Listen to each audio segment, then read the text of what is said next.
राजस्थान बाहर से जितना सुंदर दिखता है, अंदर से उतना ही डरावना दिखता है। मैं ऐसा इसलिए बोल रहा हूँ क्योंकि राजस्थान अपने अंदर कई सारी हॉरर स्टोरीज छिपाई बैठा है और आज मैं आपको उन्हीं हॉरर स्टोरीज में से एक स्टोरी सुनाने वाला हूँ। तो हेलो दोस्तों, मेरा नाम है अजय और स्वागत है आपका एक और नए एपिसोड में। घनी पहाड़ियों से घिरा हुआ एक किला, टूटी हुई दीवारें, सुनसान गलियां और पत्थरों पर लगी हुई सदियों पुरानी धूल। दिन के समय ये किला केवल एक ऐतिहासिक जगह लगता है, लेकिन जैसे ही सूरज ढलता है ये किला किसी अदृश्य शक्ति से गूंज उठता है।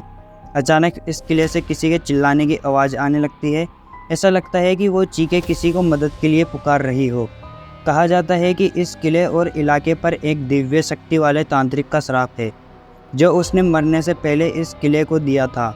लेकिन सवाल ये है कि क्या वाकई में तांत्रिक के इस श्राप ने इस किले को भूतिया किले में बदल दिया? आखिर क्यों यहाँ आज भी किसी व्यक्ति को रात के समय रुकने नहीं दिया जाता? तो ये है भानगढ़, भारत का सबसे रहस्यमय और भूतिया किला, जो राजस्थान की धूप से तपती धरती पर अरावली पहाड़ियों के बीच खड़ा है। कहा जाता है कि यही वो जगह है जहाँ सौंदर्य, प्रेम और काले जादू के टकराव ने एक पूरे शहर का विनाश कर दिया। भानगढ़ के इस किले से जुड़ी सबसे मशहूर कहानी है राजकुमारी रत्नावती की। कहा जाता है कि राजकुमारी रत्नावती बेहद ही सुंदर थी। उनकी सुंदरता की चर्चा दूर दूर तक थी। जब राजकुमारी रत्नावती की उम्र मुश्किल से 18 साल की थी, तभी से आसपास के राज्यों से राजकुमार उनके लिए विवाह का प्रस्ताव लेकर आते थे। लेकिन हर चमकते चांद की तरह राजकुमारी रत्नावती की किस्मत पर भी एक काला निशान लगने वाला था, और वो निशान था सिंघिया नाम के तांत्रिक का। दोस्तों, सिंघिया कोई साधारण व्यक्ति नहीं था। उसने काले जादू और टोने टोटके में महारत हासिल करी हुई थी। लोग सिंघिया तांत्रिक के नाम से ही कांप उठते थे, क्योंकि उसकी आंखों की चमक, उसके मंत्रों की आवाज़ बड़े से बड़े आदमी को भी मोहित कर सकती थी। सिंघिया अपने मंत्रों से किसी का भी भाग्य बिगाड़ और सुधार सकता था। इसलिए सब लोग हमेशा उससे दूरी बनाए रखते थे, क्योंकि उसकी मौजूदगी किसी खौफनाक शक्ति जैसी महसूस होती थी। लेकिन सिंघिया तांत्रिक केवल एक व्यक्ति के पास रहना चाहता था, जो थी राजकुमारी रत्नावती, क्योंकि सिंघिया राजकुमारी रत्नावती से बेपनाह मोहब्बत करता था। लेकिन सिंघिया ये भी जानता था कि सीधी तरह राजकुमारी को पाना नामुमकिन है। इसलिए राजकुमारी रत्नावती के प्यार को पाने के लिए उसने तंत्र मंत्र का प्रयोग करने का सोचा। इसलिए जब एक दिन राजकुमारी की दासी राजकुमारी के बालों में लगाने के लिए तेल लेने बाजार आई थी, तो सिंघिया ने मौका ढूंढकर उस तेल की शीशी पर काला जादू कर दिया। उसका इरादा था कि जैसे ही राजकुमारी उस तेल का उपयोग करेगी, वह पूरी तरह उसके वश में हो जाएगी, जिसे तांत्रिकों की दुनिया में वशीकरण कहा जाता है। लेकिन किस्मत की लिखावट कुछ और ही थी। राजकुमारी के गुप्तचरों को ये सब पता चल गया। राजकुमारी ने उस तेल की शीशी को उठाकर खिड़की से बाहर फेंक दिया। शीशी जमीन से टकराकर टूट गई और तेल सीधा बड़े से पत्थर पर फैल गया। कहते हैं कि उस पत्थर पर तांत्रिक का जादू समा गया और वह उड़कर सीधा तांत्रिक के ऊपर जा गिरा। सिंघिया की वहीं मौत हो गई। लेकिन दोस्तों, सिंघिया ने मरते समय एक श्राप पूरे भानगढ़ को दिया कि ये शहर और ये किला कभी आबाद नहीं होगा। यहाँ रहने वाला हर इंसान तबाह हो जाएगा और उसे कभी भी पुनर्जन्म नहीं मिलेगा। इतिहास कहता है कि इस श्राप के कुछ ही दिनों बाद भानगढ़ के पड़ोसी राज्य ने अचानक भानगढ़ पर हमला कर दिया। चारों ओर तलवार की टकरार और खून से रंगी हुई दीवारें। ये सब ऐसा लग रहा था कि मानो सिंघिया तांत्रिक का श्राप सच में पूरे शहर का विनाश कर रहा हो। इस युद्ध में राजकुमारी रत्नावती की भी मृत्यु हो गई।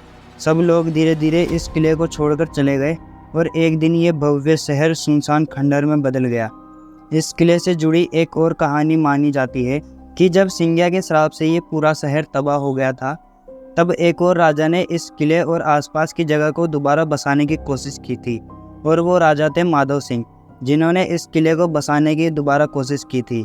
और उन्होंने एक व्यक्ति से सलाह ली थी जिनका नाम था बालानाथ, जिसके जवाब में बालानाथ ने कहा, तुम यहाँ किला बना लो और मैं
एक सुरक्षा दीवार नहीं थी, यह एक प्लैन्ड सिटी भी थी।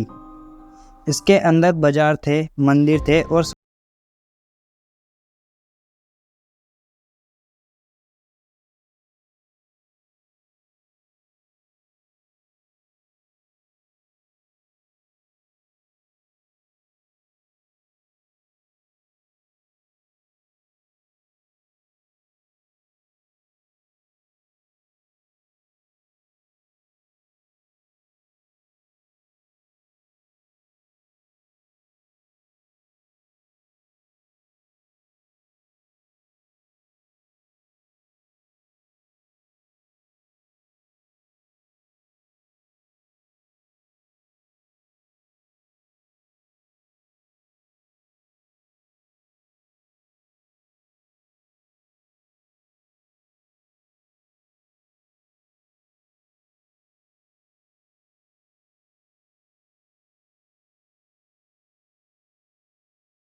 सोचा जीवन भी छीन लिया।